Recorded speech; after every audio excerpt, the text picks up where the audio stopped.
Hello everyone, welcome to my channel. आज की इस वीडियो में बात करेंगे क्लास 6 एनसीईआरटी हिस्ट्री के चैप्टर नंबर 1 के बारे में, जिसका शीर्षक है सरस्वती सिंधु सभ्यता। ये जो सभ्यता है वो इन नदियों के किनारे ही क्यों फली फूली है, इस बारे में हम बात करेंगे। लेकिन पहले हम यहाँ देख लेते हैं कि ये जो पिक्चर है इसमें भी नदियों के महत्व पर ही लेख लिखने के लिए एक बच्चे को दिया गया है। तो वो अपने पापा से इसी की जाँच पड़ताल करवा रहा है और फिर उसका पापा उसको बताता है कि इन नदियों का सभ्यता से बहुत जरूरी महत्व है। क्योंकि सभी के जीवन का आधार पानी ही है और नदियों के किनारे ही लोग फले फूले हैं। इसलिए सभी चीज़ों की आवश्यकता कहाँ से पूरी होती है? नदियों से, क्योंकि पेड़ पौधों के लिए, जीव जंतुओं के लिए पानी हमें नदियों से ही मिलता है।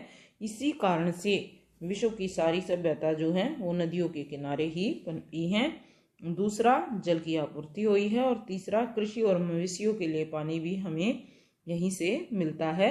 तो इसलिए किसी भी सभ्यता के विकास के लिए नदियाँ बहुत ही जरूरी हैं। भारत की प्राचीनतम नदी के बारे में बात कर लेते हैं। तो ये भारत की प्राचीनतम नदी है। भारत की प्राचीनतम नदी कौन सी है? ये है सरस्वती, जो 5000 वर्ष पुरानी है, जो आज विलुप्त हो चुकी है। और भू आकृतिक अवशेष और उपग्रह द्वारा जो भी चित्र मिले हैं और पैलियो चैनल से सरस्वती का जो प्रवाह है वो निश्चित बताया गया है। पैलियो चैनल के बारे में जान लेते हैं। नदियों का पूर्वकालिक प्रवाह जो ये बताता है कि नदियाँ पहले समय, प्राचीन समय में कहाँ से कहाँ बहती थी।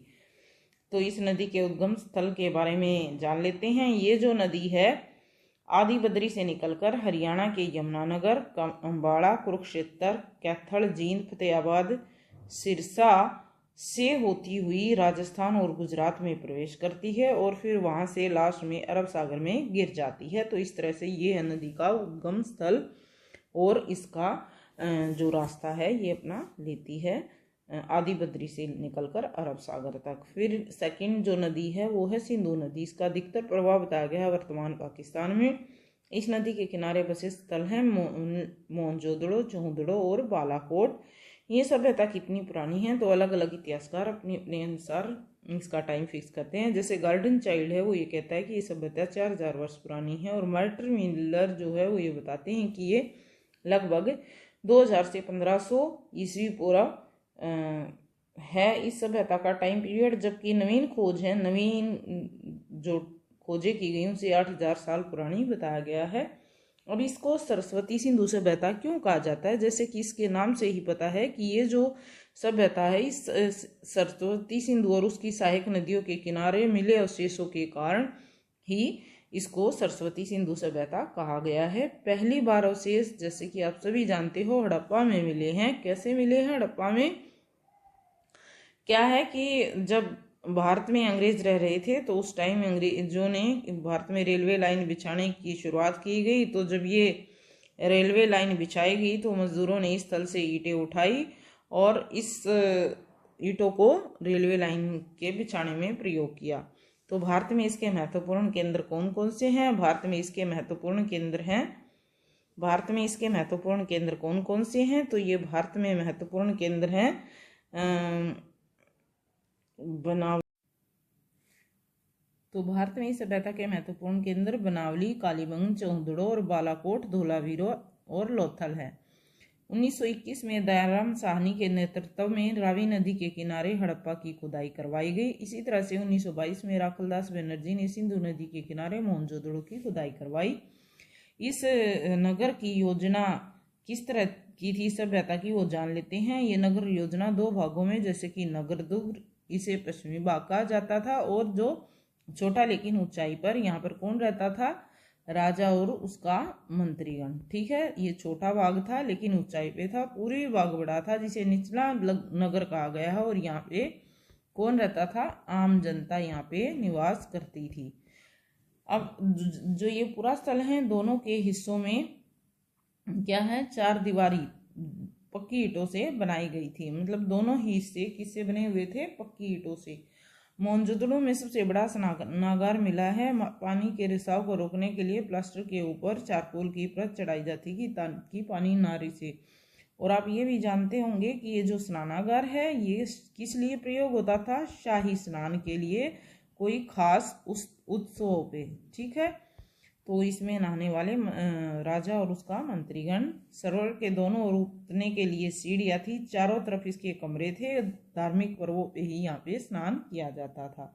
अब बात कर लेते हैं इस सभ्यता की सड़कें और नालियों के बारे में। तो सड़कें और नालियाँ किस तरह की थी, जैसा कि आप सभी जानते हैं कि इस सभ्यता की सड़कें और नालियाँ एक दूसरे को समकोण पे काटती हुई होती थी और इन नालियों को 13 से 33 फुट की इनकी चौड़ाई है और गलियां हैं 9 से 12 फुट एक दूसरे को समकोण। दोनों ओर नालियां थी। नालियां क्या है, ईंटों से ढकी और नगर के बाहर मुख्य नाले में गिरती थी।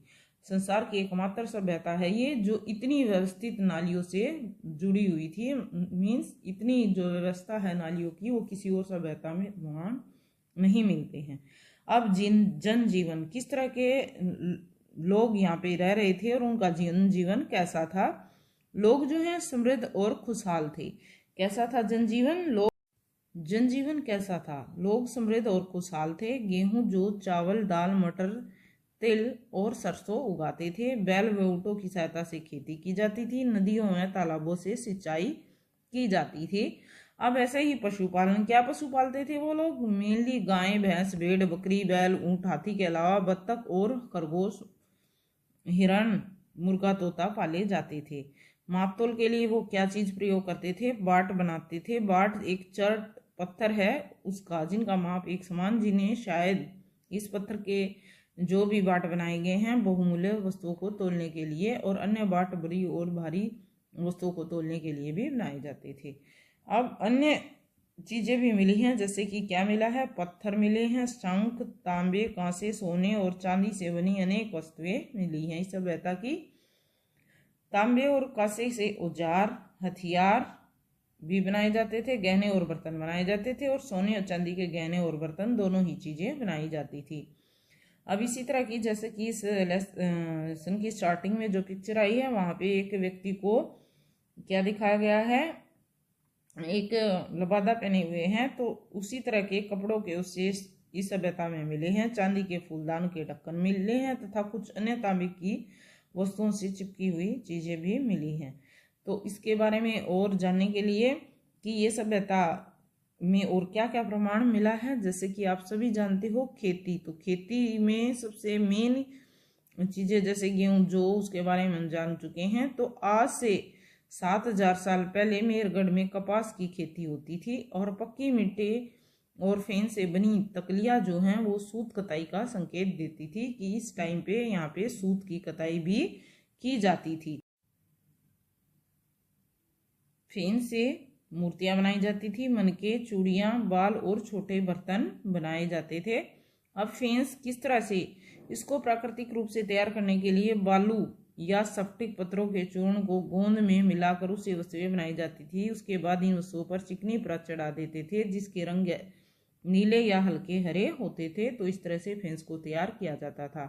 जैसे कि अभी हमने बात की है कि आज से लगभग 7000 साल पहले मेरगढ़ में कपास की खेती की शुरुआत हुई थी। व्यापार किस तरह से आयात निर्यात व कच्चे माल की प्राप्ति के लिए वो क्या करते थे, तो कच्चा माल जो है या तो प्राकृतिक रूप से मिल जाता था या फिर किसान या पशुपालन उनका उत्पादन करते थे। तो ये कौन कौन सी धातुओं का इन्हें ज्ञान था जो भी प्राकृतिक रूप से मिलती थी, जबकि कपड़ा बनाने के लिए कपास किसान द्वारा उत्पादित किया जाता था। ठीक है। अब तांबा जो है वो कहाँ से मिला, राजस्थान व ओमान से। कांसा बनाने के लिए तांबे के साथ टिन का प्रयोग किया इन्होंने, जो ईरान और अफगानिस्तान से मंगवाया जाता था उस टाइम पे। सोने का आयात कहाँ से, आधुनिक आज का जो कर्नाटक है वहां से। बहुमूल्य पत्थर गुजरात, ईरान और अफगानिस्तान से मंगवाते थे, तो ये हैं बहुमूल्य। इसी तरह से हड़प्पा, मोहनजोदड़ो और लोथल में भंडार गृह, ठीक है, वस्तुओं को स्टोर करके भी रखते थे। तो इस तरह के प्रमाण कहाँ कहाँ मिले हैं, हड़प्पा, मोहनजोदड़ो और लोथल में। और इसी धोलावीरा में क्या मिले हैं, लोथल और धोलावीरा में बंदरगाह के अवशेष, यानी कि यहाँ पे समुद्री जहाजों से सामान उतारा और चढ़ाया जाता था। तो इस तरह से ये सभ्यता है पूरी तरह से विकसित सभ्यता थी। इसके आगे क्या है, विस्तृत स्थान है हरियाणा में इसका, राखीगढ़ी हिसार में। और मुहर कैसी थी, ज्यादातर मुहर आयताकार और सेलगढ़ी पत्थर की थी, उन पर जानवरों के चित्र बनाए जाते थे। प्रयोग क्या था, इन मोहरों का सामान को एक जगह से दूसरी जगह भेजने के लिए, डिब्बों को चिन्हित करने के लिए, थैले पर मोहरबंदी के लिए लाख आदि वस्तुओं का प्रयोग करके मोहर पर छाप लगाई जाती थी। अब ये जो पिक्चर आप देख रहे हो, इसमें क्या है कि ज्यादातर जो मोहरें हैं वो किस तरह की हैं, जानवरों की। तो जानवरों की चित्रों का प्रयोग करते थे ये।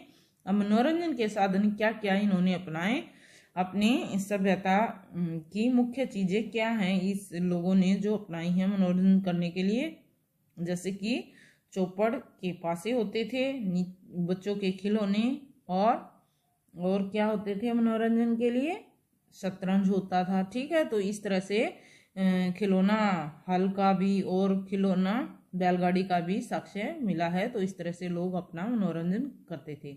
अब जान लेते हैं कि इतिहास में तिथियों को कैसा पढ़ा जाए, किस तरह से इनका, कि जब अंग्रेजी में हम बीसी, जिसे हम हिंदी में ईसवी पूर्व कहते हैं, तो इसका अर्थ क्या होता है, बिफोर क्राइस्ट, या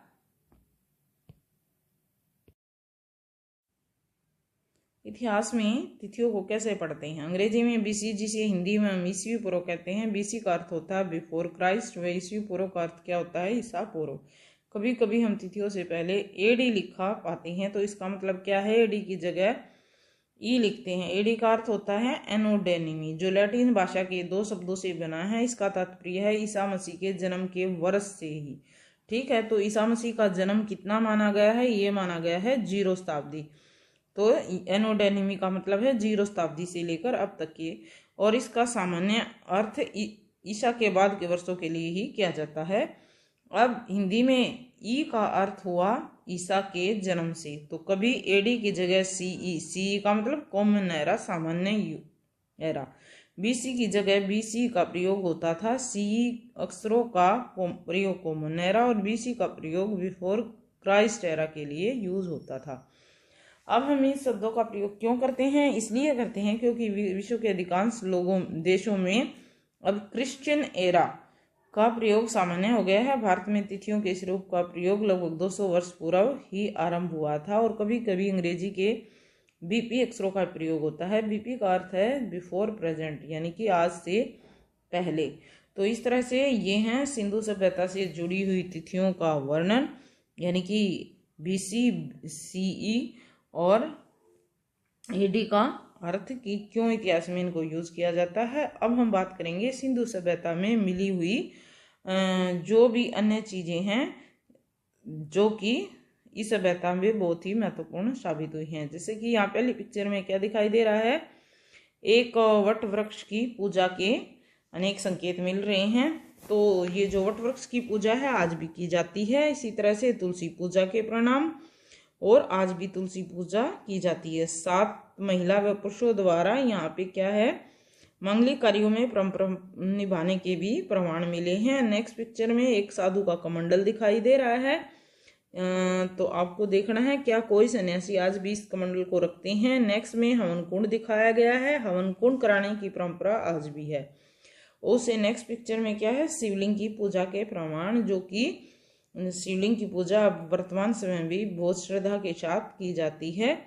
अब नेक्स्ट पिक्चर में एक महिला को शेरों के साथ अपने दोनों हाथों से पकड़े हुए दिखाया गया है, जो कि दुर्गा के आरंभिक रूप को दर्शाता है, कि ये बताता है कि आज भी दुर्गा पूजा होती है। और फिर नेक्स्ट पिक्चर में क्या है, एक देवी की पूजा के अनेक प्रमाण मिले हैं।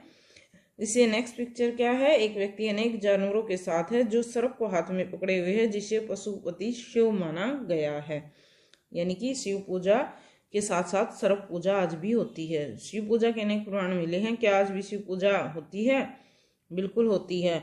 और नेक्स्ट यहाँ पे कुबड़ वाले नंदी की पूजा, और नेक्स्ट जो मोहनजोदड़ो की खुदाई से मिली है कांसे की नर्तकी की मूर्ति की पिक्चर मिली है, जो पूरे हाथों में आभूषण पहने हुए दिखाई गई। अभी इसका हम जनरल स्टडी कर लेते हैं कि कपास की खेती, जैसे मैंने 2 बार इसका डिस्कशन किया है, आज से लगभग 7000 साल पहले होती थी। नगरों की स्थापना, इस सभ्यता के नगरों की स्थापना का समय रहा है 4700 साल पहले, और सिंधु सभ्यता के नगरों के अंत की शुरुआत लगभग 3900 साल पहले ही हो गई थी।